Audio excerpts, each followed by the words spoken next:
या. जय गुरु. जय गुरु. Video video चालू आहे तुमचा.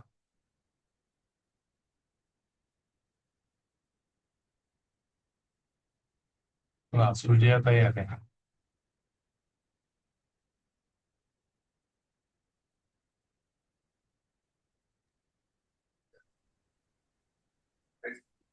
एक कृती काय व्हिडिओ कसा बंद करायचा हा, काहीतरी व्हिडिओ बंद करायचा आहे असं दोघं म्हणजे हा आणि स्टॉप व्हिडिओ हा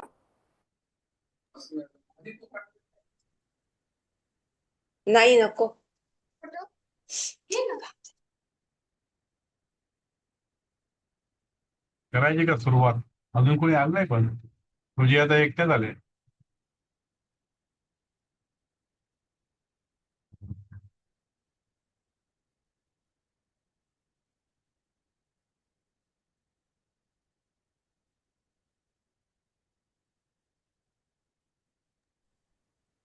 दिलीपजी तुम्ही सुरू करा. मी आज थोडी बिझी आहे. मी ऐकते फक्त. सुजयाताई सुरू करायचा का थांबायला 2 मिनिटं?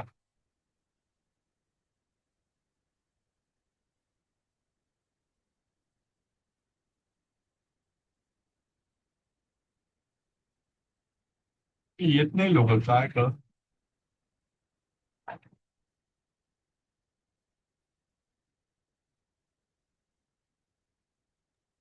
दिलीपजी मी आज थोडं नुसतं ऐकतेय. हो, पण ते कोणी हा. आलंच नाही.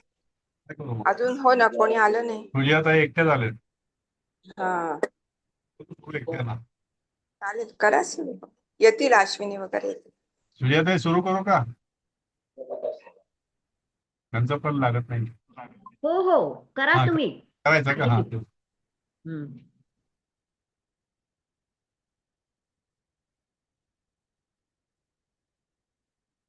तर काल आपण सुरुवात केली होती. 3रा श्लोक चालू होता आपला. पहिले 2 श्लोक ठीक आहे ना, समजले ना तुम्हाला सुजयाताई?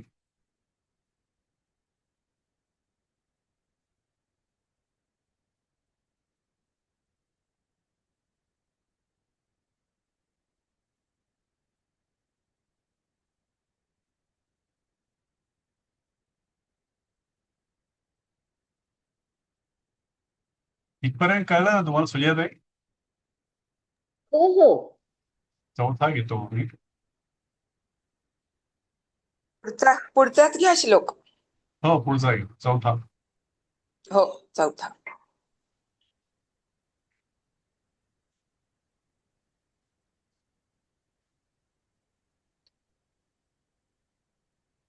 तर 3ऱ्यामध्ये त्यांनी सांगितलं की मोठ्या भावाची आज्ञा ही कुठलाही विचार न करता पाळलीच पाहिजे. जसं परशुरामाने त्याच्या पित्याची आज्ञा पाळून आईचा शत्रूप्रमाणे वध केला होता, हे आपण काल बघितलं. आता पुढचा श्लोक, चौथा. सा नियमाना रुचिरान प्रदेशान प्रियंकरो मे प्रिय इत्यनंदत ना बुद्ध कल्पद्रुमता विहाय जातम तमात्मन्य सिपत्रु वृक्षम. हा श्लोक चौथा आहे. आपण काल 3 पर्यंत केलं होतं. तिथे अन्वय त्याचा असा झालाय, सा सीता म्हणजे ती सीता नियमाना म्हणजे नेत असताना रुचिरान प्रदेशान, रुचिरान म्हणजे सुंदर, प्रदेशान म्हणजे प्रदेशांना, दृष्ट्वा बघून, प्रियंकरः मे प्रिय इति अनंदत, तिला आनंद झाला की माझे प्रिय राम जे आहे ते माझं किती प्रिय करताय, म्हणजे माझी किती इच्छा पूर्ण करताय. तिला असं वाटतं की ते आता मधले काही 1-2 श्लोक जे आहेत मूळ रामायणातले इथं गाळलेले आहेत आपल्या पाठामध्ये, ते पुढे गेलेत त्यामध्ये. त्यामुळे सांगते की तिला आनंद झाला की माझी किती काळजी करतात ते, की हं, ते सर्व इच्छा पूर्ण करतात. हं. आत्मनी विषये कल्पद्रुमताम विहाय असी पत्र वृक्षम जातम न अबुद्ध. अग्निपत्र आहे ते ना अग्नी आहे का ते? हा, नाही असी आहे, बहुतेक अग्नी नाही. असीच आहे हा ते. म्हणजे असी म्हणजे तलवार. हा तलवार तलवार पत्र वृक्ष. हा, बरोबर आहे अशी म्हणजे तलवारी तलवार सारखे हो पानं असलेले वृक्ष. पानं हा टोकेरी पानं असलेले हा. वृक्ष हा. तर हे आत्मनी विषयी, तिच्या बाबतीमध्ये तिला हे कळत नाही की ज्याला ती कल्पद्रुम समजते आहे, कल्पवृक्ष समजते आहे, हा, तो हा. कल्पवृक्ष नसून तो तलवारीच्या पानासारखा असलेला एक वृक्ष आहे, हे तिला हा. कळलेलं नाही. पुसटची ही कल्पना नव्हती. हा, तिला असं वाटतं की रामाने आपली जे डोहाळे आहे, जी इच्छा आहे ती पूर्ण करण्याकरता हा ते घेऊन चाललेले पुरत आहेत, होत पण तसं हा नाही आहे.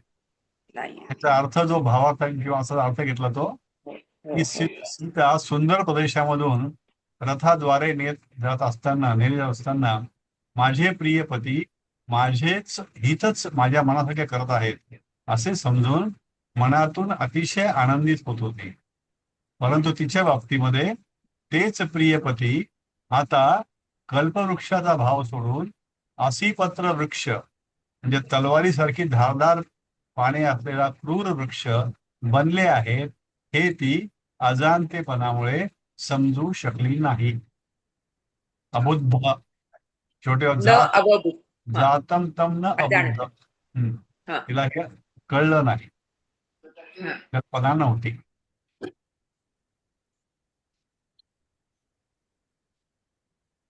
आणि तो आता अनद्यतन भूतकाळ ह्या ज्या परवा म्हणत होत्या हा तो हा आहे तो हा हा हा. हा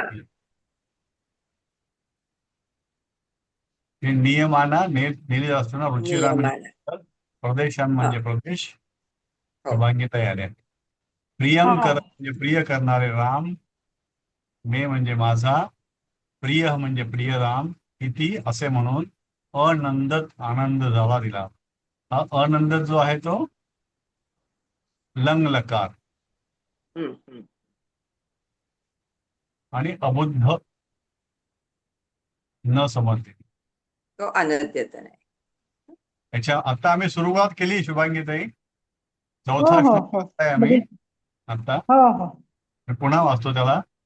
हा एकच श्लोक झालाय परत हा, वाचूया. सा नियमाना रुचिरान प्रदेशान प्रियंकरो मे प्रिय इत्यनंदत ना बुद्ध कल्पद्रुमता विहाय जातम तमात्मन्य असिपत्र वृक्षम. हो. सा नियमाना म्हणजे नेली जात असलेली. हा रुचिरान म्हणजे सुंदर. रुचिरा हा म्हणजे चवदार म्हटलं जातं, पण सुंदर प्रदेशान, चांगल्या प्रदेशामधून, हं. सुंदर प्रदेशामधून तिला चाललेली आहे, वनामधून चाललेली एखाद्या. हा प्रिय करो मे प्रिय. तिला वाटतं की माझे जे प्रिय आहेत राम, ते माझं किती प्रिय करतायत, माझ्या किती इच्छा पूर्ण करतायत, असे म्हणून ती हम्म आनंदली आहे. अनंदत. ना हम्म बुद्ध किती न. अनंत. न बुद्ध म्हणजे तिला कळत नाही. असं काय कळत नाही? कल्पद्रुमताम. कल्पद्रुम म्हणजे कल्पवृक्ष. द्रुम म्हणजे झाड. वृक्ष. हम्म कल्पवृक्ष कल्पद्रुमताम विहाय सोडून जातम झालाय तो. काय झालाय? तमात्मन्य. तो आत्मन्य स्वतः काय झालाय तो? असी पत्र वृक्षम. असी म्हणजे तलवार. तलवारीच्या अच्छा पानाच्या वृक्षासारखा तो झालेला आहे. म्हणजे ज्याला हम्म मी कल्पवृक्ष समजते आहे की माझ्या इच्छा पूर्ण करणारा, तो एखाद्या तलवारीच्या पात्याप्रमाणे असलेल्या झाडासारखा, पानासारखा तो क्रूर झालेला आहे, हे तिला माहित नाही. हम्म हा अबुद्ध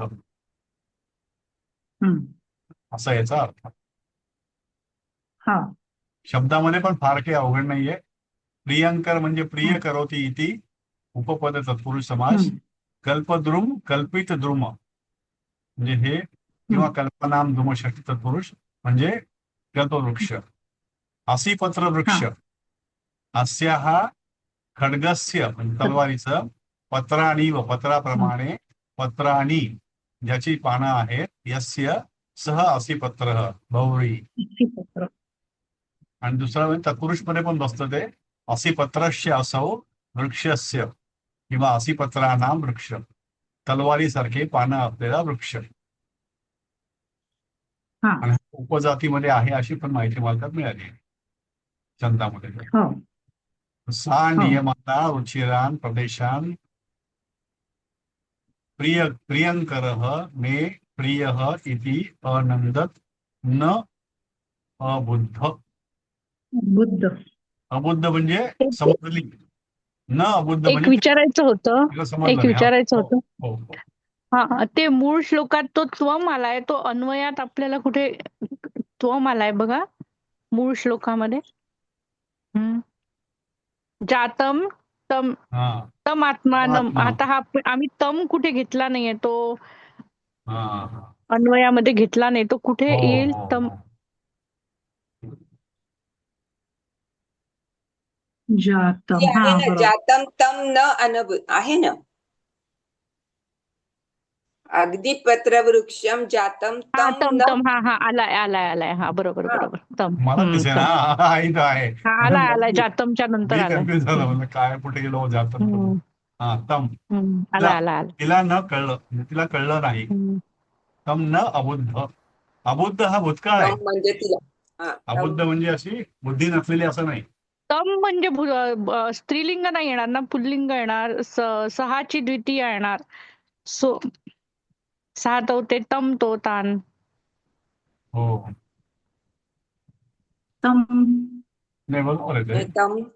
मग इथं तम नाही म्हणजे पण मग सावकाश सावकाश तम सावकाश. कसा ऍडजस्ट करायचा? नाही नाही थांब. एक मिनिट. तमच यायला हवंय तम. इथे तमच लिहिलेलं आहे ना. हो हो हो. तमच आहे. ताम ताम तर नाही त्याची लिहिलेलं, ताम नाही लिहिलेलं ना पुस्तकात. पुस्तकात काय आहे? पुस्तकात काय? पुस्तकात बघू का? तम माझ्याकडे आता तम पुस्तक तम आत्मन्य आत्मनन्य. जातम तम तमात्म. आत्मन. हा. सा ते ता हा ताम ते स्त्रीलिंगी रूप काय होतात? सा ताम ते ता. ताम ताम यायला पाहिजे हा ना. ते ताम ताम पाहिजे ताम होतं. असतो. हा हा. ठीक आहे, याला लाल शाही म्हणतो.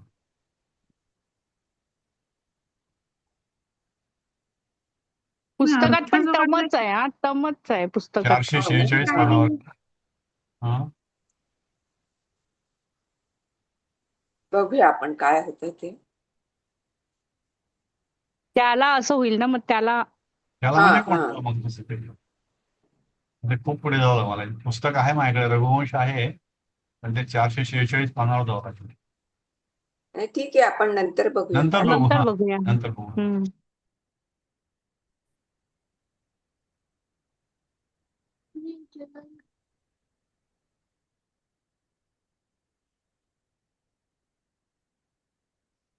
पुढचा श्लोक घ्या, हरकत नाही. हो घेतो. तत्स आहे का रूप ते तम? तम काय? तत्स आहे का रूप? तत्. हा ते त्यातलं ते पुल्लिंगी का आलं तिथे पुल्लिंगी असं पुल्लिंगी द्वितीय वाटतं. आहे ना. हा. हा पुल्लिंगी का आलंय म्हणजे त्या रामाच्या साठी वापरलंय का ते? नाही ना, तसं हे हा. नाही ना. का सीतेसाठी वापरलंय? अच्छा. हा हा. नाही, तुमचं म्हणणं बरोबर वाटतं मला ते. तम ना अबुद्ध नाही. तम आत्मनस तो स्वतः अं, काय म्हणता येईल त्याला, तलवारीच्या पात्याच्या वृक्षाप्रमाणे झाला. हा हे पुल्लिंगीच आहे ते. ना अबुद्ध हे सीतेकरता झालं. हा कल्पद्रुमताम विहाय, कल्पद्रुम सोडून जातम म्हणजे झाला तो आत्मन्य स्वतः एक तलवारीच्या पात्यासारखा झाला तो. म्हणजे रामासाठी म्हटलंय ते, हा हा. म्हणून ते पुल्लिंगी आलं. म्हणजे हे इथे तम इथे टाकू. हा.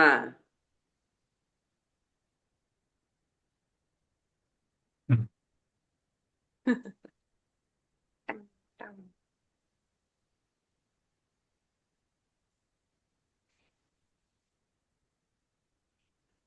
हम्म.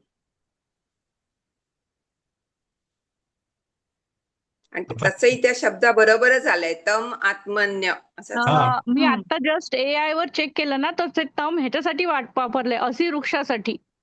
हा हा पण मग तो नाही नाही वृक्ष का नाही नाही तसं नाही होणार ते. ह्याच्यात जातम AI वर म्हणजे तसं झाला दिलं त्यांनी. है ना, जातम म्हणजे झाला तो. विहाय म्हणजे कल्पद्रुमताम सोडून, म्हणजे त्याची जी हम्म. काय म्हणजे कल्पवृक्षाची जी हे आहे ते सोडून तो असिवृक्ष झाला. वृक्ष आता तो हा म्हणजे वृक्ष तिच्या तिच्या वृक्ष त्याचा बाबतीमध्ये तिचे विचार तेच हा प्रियपती कल्पवृक्षाचा भाव क्रूर सोडून वृक्ष. असिपत्र वृक्ष बनले आहेत. म्हणजे क्रूर वृक्ष. प्रेमाचं वाटत होतं ते विरुद्ध झालं हा त्याच्या आता हा तिला वाटायचा माझा नवरा माझा कल्पवृक्ष आहे, तर तो हा तलवारीच्या त्याचं झाड झाला तो.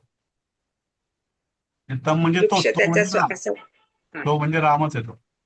रामासाठी वापरले तम आत्मन्य म्हटलं ना त्यांनी ते. तो स्वतः असं झाला. आत्मन्य विषय कल्पद्रुमता विहाय, कल्पद्रुमता सोडून असिपत्र वृक्षम जातम, असिपत्र वृक्ष झाला.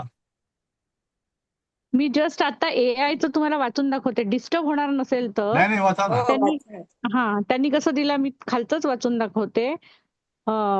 एक मिनिट. त्यांनी लिहिलंय काय, तम असिपत्र वृक्षम म्हणजे उस तलवार जैसे पत्तों वाले नरक के वृक्ष को हम्म. न समझ सकी अबुद्ध.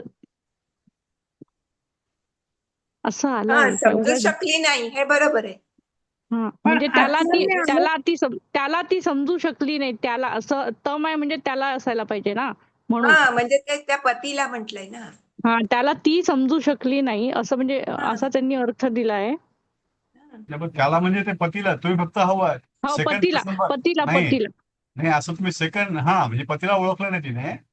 तुम्ही जर पूर्ण शोक तम मालाय म्हणून हा विचार करावा लागतो कोणाला, ते त्याला नाही, तम म्हणजे त्याला ती रामालाच आहे. समजू शकली. रामालाच तम आहे. असी प्रत्तर वृक्षम उस तलवार जैसे पत्तों वाले नरक के वृक्ष को नाही म्हणजे तो कल्पवृक्ष वाटत होता, त्या रामाला नाही ती नाही समजू नाही शकली नाही नाही नाही. तसं नाही. तुम्ही फक्त त्याला सेकंड पोर्शन टाकला का त्यामध्ये, तर पूर्ण नाही, मी पूर्ण टाकलं. अन्वय तुमचा जे तुम्ही केलाय तो अगदी बरोबर आहे, तसाच आहे. पण मग त्यांनी जे शब्दार्थ लिहिलाय आणि नंतर सरळ भावार्थ लिहिलाय त्याच्यातही तसंच दिलाय. एक मिनिट वाचून दाखवते. वह रानी अपने पति द्वारा सुंदर सुंदर विलास के स्थानों पर ले जाने पर बहुत प्रसन्न होती थी. वह यही सोचती थी कि उसका प्रियतम उससे बहुत प्रेम करता है और उसका भला चाहता है, परंतु वह इस बात से बिल्कुल अनजान थी कि वह कल्प वृक्ष की सुखदायी छाया को छोड़कर अपने ही विनाश के लिए तलवार जैसे धारदार पत्तों वाले असीपत्र नामक भयानक वृक्ष को गले लगा रही है. आता हे वेगळं वाटतं, पण हा ते तसं हे नाहीये वेगळं ते. वाटतं. आणि भावार्थ हेच दिले अर्थ त्यांनी. मग तिच्यासाठी तलवारीसारखा क्रूर आणि दुःखदायक ते बनले हो ना, होते राम. म्हणजे राम हो, आजवर तसंच आहे तिचे ते. लाळ हो. पुरवत होता, पण तेच राम हम्म. तिच्यासाठी तलवारीसारखे क्रूर आणि दुःखदायक बनले होते. हा. म्हणजे त्याला ती रामावरतीच आहे. समजू शकली नाही. कल्पना आणि नव्हती. त्याला ती समजू शकली नाही असं पाहिजे ते. त्याला म्हणजे त्याला रामालाच. रामाला. हो. त्याला याची ती तिला समजू शकली नाही. कल्पना नव्हती. नाही, तम मला म्हणून आपल्याला त्याला करावं लागेल असं मला वाटतं. हम्म. एक मिनिट हा. मग त्या कल्पवृक्षाला का रामाला पुन्हा? नाही ही रामाला कल्पवृक्ष समजत होती. हा, राम हा. सगळी इच्छा पूर्ण करतो. कल्पवृक्ष काय करतो, इच्छा पूर्ण करतो. हो तर तसंच तिला आपल्या वाटायचं माझा प्रियपती नवरा म्हणजे पण करायचं. राम म्हणजे तो कल्पवृक्षच आहे, पण तो कल्पवृक्ष नसून तो एक तलवारीसारख्या धारदार पानांचा वृक्ष झाला आहे, हे तिला कळलं नाही.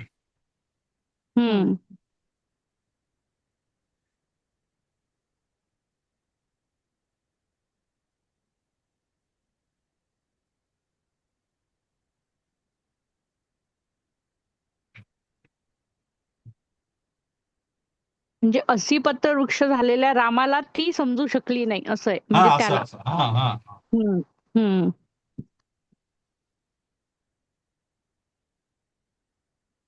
ते समजू शकले नाही म्हणजे.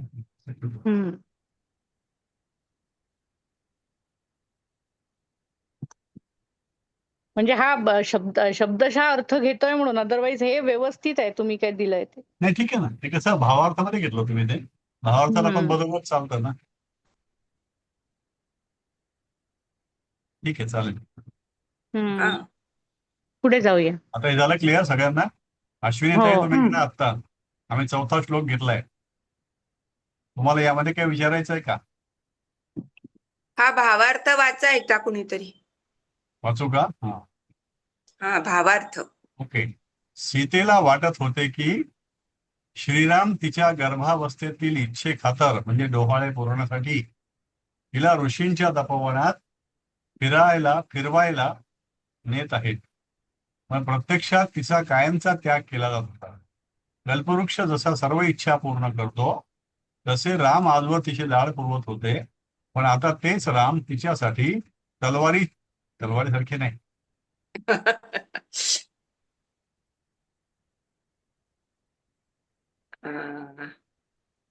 श्रीपत्र वृक्षासारखे. तलवारीसारखी पानं असलेल्या वृक्षासारखे असं म्हणून. तलवारीसारखी पाने असलेल्या वृक्षासारखे. वृक्षासारखे कठोर म्हणायला पाहिजे, ते क्रूर पेक्षा कठोर चालेल नाही का. क्रूर शब्द जरा कठीण म्हणजे हे वाटतो, त्याच्यापेक्षा जास्त- कठोर झाले. बरोबर. जास्तच बरोबर. क्रूर वाटतो तो. हा हा जास्तच क्रूर वाटतो तो. कठोर झाले हे ती समजू शकली नाही. ओके, आता चालेल ना. ओके, हम्म. आता पुढे जाऊ. हा शब्दार्थामध्ये भावार्थामधनं जरा हा. प्रश्न. हो, शब्दार्थ बघायचे काही अवघडचं काही नाही यामध्ये, पण आहे सगळ्यांकडे PDF आहे, पुन्हा हो, आहे बघता म्हणा येईल काही. काही. बघता येईल, बघता येईल. Okay okay. हा.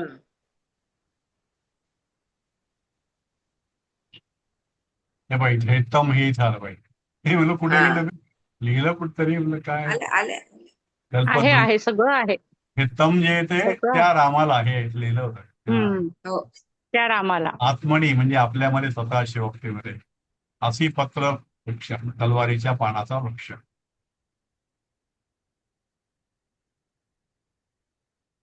हम्म.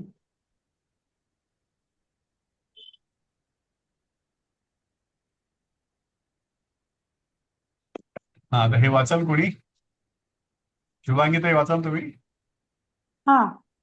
गुरोर्नियोगाद् विनितां वनान्ते साध्वीं सुमित्रा तनयो विहाय गंगां निषादा ऋतनैविशेष स्ततार संधा सत्यसंधः. इथे हे त्याचा अन्वय तुम्ही वणीचा आहे का काय तिथे वणीचा आहे का काय लिहिले ते? गुरोर नियोगा, कुठलं? पहिला शब्द नियोगाद द मी अर्धा करून वनितां नाही, ते वनान्ते वणीचा आहे केलंय. ना ते? हो, वनिताच हा. आहे. गुरोर नियोगात वनिताम वनांते हा. साध्वी सुमित्रा साध्वी तनयो सुमित्रा तनयो विहाय गंगाम विहाय. निषाद. गंगा निषादा ऋत नऊ विशेष, नऊ म्हणजे विशेष. नौका, नऊ विशेष. हा, स्त- विशेष स्त- ततार संधा. संधमीव सत्यसंधः. हा, याचं हे संधमीव बघा. सत्यसंधः. हा, सत्यसंधः सुमित्रा हा, तुम्ही तनयः अन्वय वाचताय ना? गुरुः सत्यसंधः सुमित्रा हा. तनयाः गुरोः नियोगात नियोगात् साध्वी वनितां वनान्ते विहास्यन् विहास्यन् निषाद ऋत निषादारुत नऊ नऊ विशेष.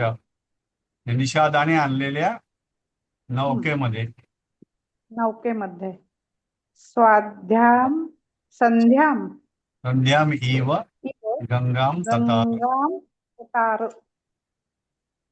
सं- संध्याम काय इथे? संध्यां इव गंगां ततार.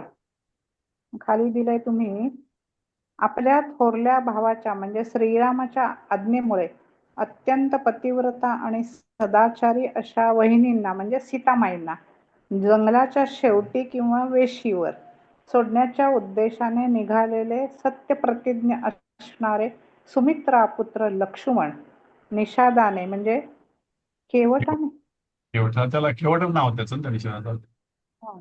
केवटाने आणलेल्या एका विशेष नौकेमध्ये बसून एखाद्या सत्यनिष्ठ पुरुषाने आपल्या प्रतिज्ञेचे पालन करावे. याप्रमाणे गंगा नदी पार करून पलीकडे गेले. कटाई व कुठे पण मग आपल्या ह्याच्यात निषादा ऋत नऊ विशेष. निषादाने आणलेल्या निषाद अवृत हा हा नऊ विशेष. हा हा 9 विशेष. निषादाने म्हणजे ते केवटाने असं त्याचं केलं. नाव केवट होतं निषादाचं त्या. हम्म. संध्याम संधाम आहे. शब्द. संधाम मी संध्याम लिहिलं का तिथे? संधाम. संधाम. संधाम हा. म्हणजे संधा म्हणजे प्रतिज्ञेसारखी. पुस्तकात संधामच आहे ना? संधामिव असं आहे. संधामिव. तुम्ही संध्याम केलंय का? हा. संधाम इव पाहिजे. संधाम इव संधाम गंगा इव. ततारम. संधाम शब्दाचा अर्थ काय दिला? संधाम म्हणजे संधाम. त्या प्रतिज्ञेप्रमाणे अच्छा. जसं ते प्रतिज्ञा केली होती, सत्यसंधा. त्यांचं सांगितलं होतं तिथपर्यंत सोडून ये. हा. त्याच्यामध्ये संधाम म्हणजे प्रतिज्ञा. प्रतिज्ञा असेल ना? हा संधाम म्हणजे प्रतिज्ञा असेल आणि प्रतिज्ञा. संधामिव हो. म्हणजे प्रतिज्ञाप्रमाणे. प्रतिज्ञेप्रमाणे. प्रतिज्ञेप्रमाणे. सारखे म्हणजे प्रमाणे. Yes yes. गुरोह म्हणजे षष्टी गुरुच्या नियोगात म्हणजे आज्ञेप्रमाणे. वनिता म्हणजे सीतेला. वनांते म्हणजे वनाच्या शेवटी. साध्वी सतीला. सुमित्रा तनय म्हणजे सुमित्रानंदन लक्ष्मण. विहाय म्हणजे सोडून. गंगा म्हणजे गंगेला द्वितीया. निषाद नऊ विशेष. समास आहे हा. निषादेन आवृता नऊ विशेष. विशेष नौका त्याने आणली निषादाने. येन सह निषादाने नाविकाने आणलेल्या विशेष नौकेचा आश्रय घेतलेला. ततार म्हणजे सोडून गेला, पार करून गेला, तरून गेला. संधाम म्हणजे प्रतिज्ञेप्रमाणे. इव सत्यसंध. सत्यसंध म्हणजे जो आपली प्रतिज्ञा खरा करतो, त्या प्रतिज्ञेप्रमाणे तो निघून गेला.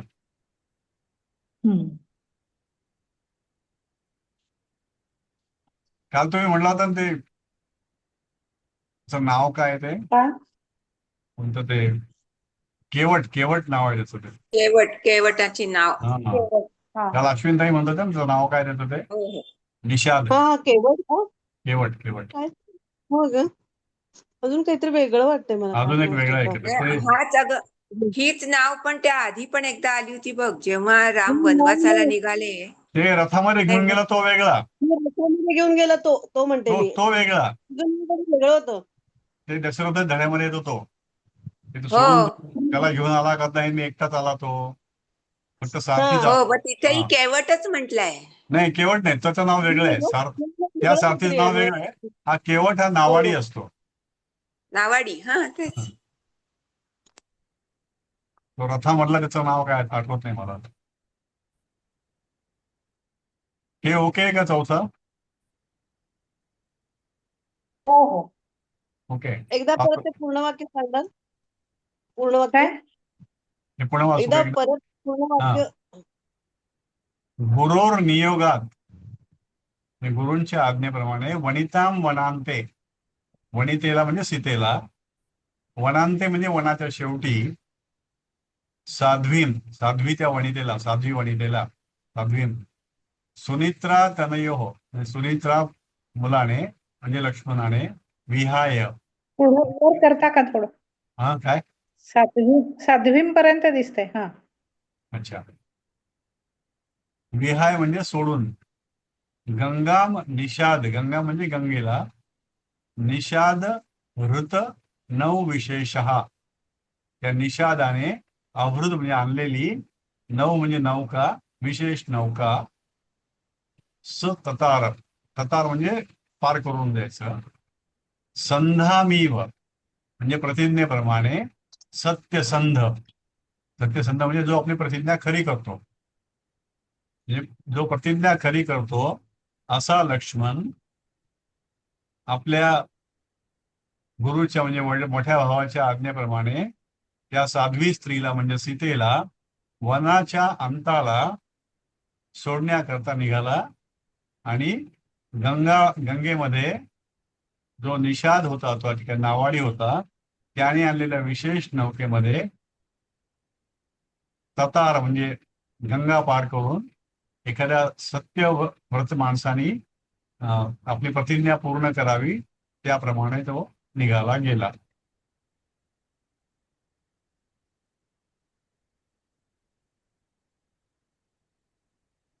हो.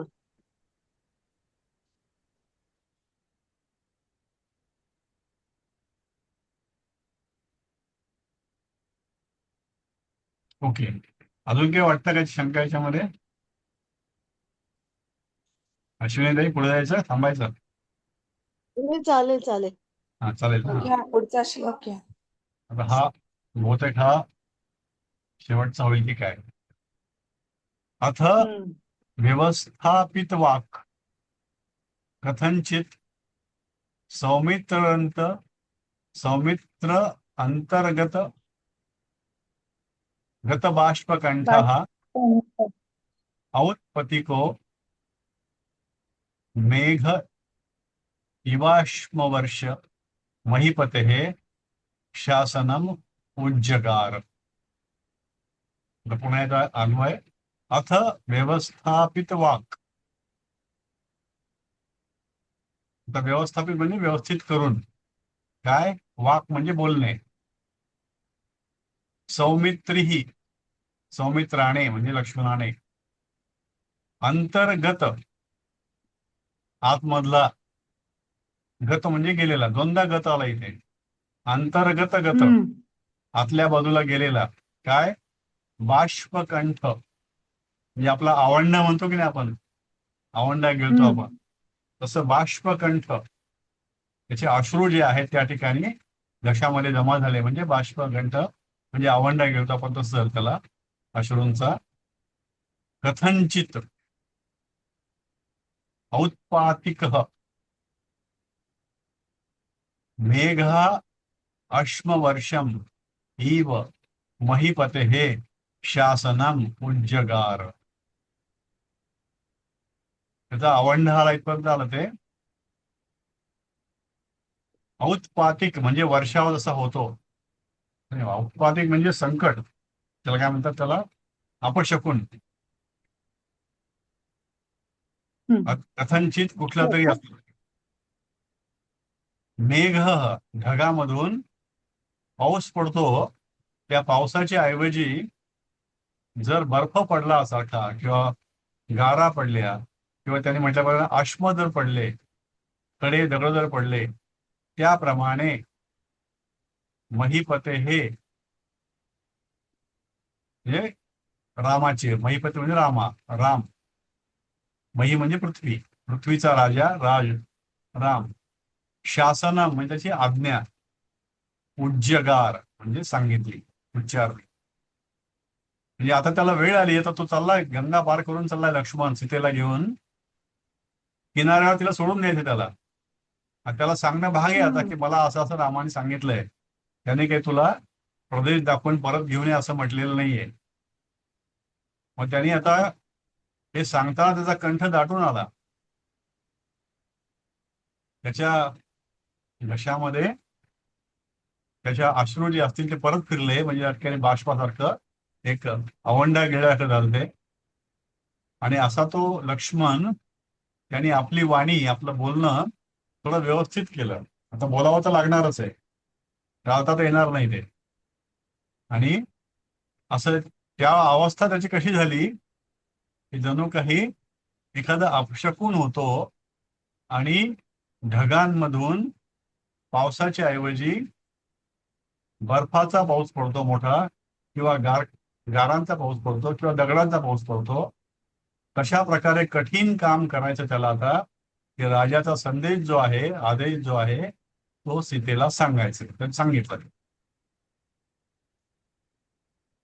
तर तिचं दिलं त्याने की नंतर वाणी व्यवस्थित करून लक्ष्मणाने, ज्याचा कंठ अश्रूने गदगद झाला होता, कष्टाने औत्पतिको, तिचं हे अपशकुन झालं. जसा अपशकुनाने आलेला मेघ गारांचा किंवा दगडांचा वर्षाव करतो, तशा प्रकारे रामाची आज्ञा उच्चारली.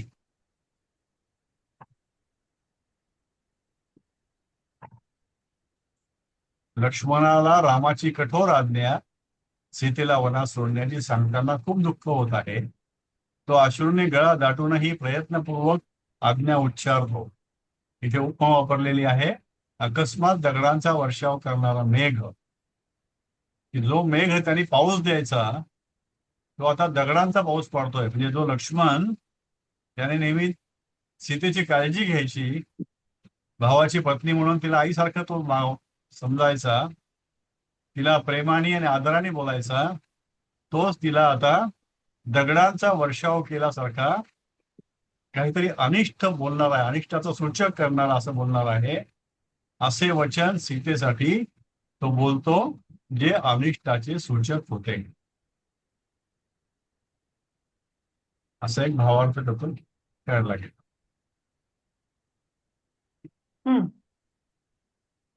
याच्यावरती कुणाला काही शकून अपशकून काही आहे का? नाही. अश्विनीताई, सुजयाताई, नाही नाही काय नाही. हे नको ना. चला अजून एक श्लोक होऊ शकतो. हे जरा कठीण आहे ना हे हा, अर्थ अन्वय करायला काढायला कठीण आहे. हे लिहिताना पण आपल्याला कॉन्फिडन्स येत नाही की आपण काय लिहितोय ते.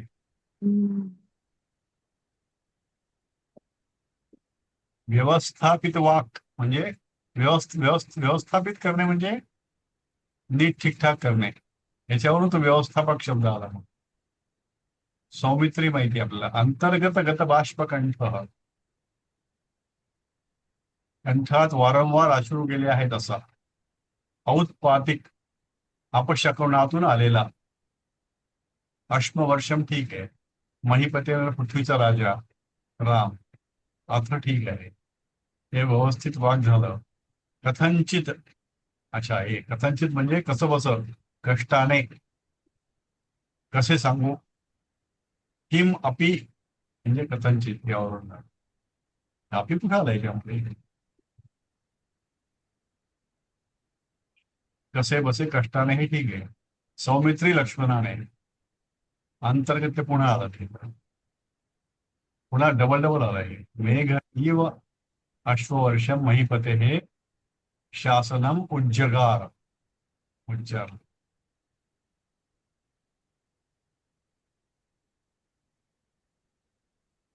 ठीक आहे, पुढचं एक वाचून पाहू मग जमतं का. सा लुप्त संज्ञाम, म्हणजे संज्ञाम नाही संज्ञा. सा लुप्त संज्ञा न विवेद दुःखम प्रत्यागतासुः समतप्यतान्तः तस्यः सुमित्रात्मजय ललब्धो मोहात् भूतकष्टतरः प्रबोधः. आता आपण एक एक घेऊ. सा म्हणजे ती सीता. लुप्त संज्ञा, लुप्त म्हणजे गायब झालेली. संज्ञा म्हणजे तिचं चेतना, म्हणजे ती बेशुद्ध झाली, तिला काही समजलं, जाणीव नष्ट झाली.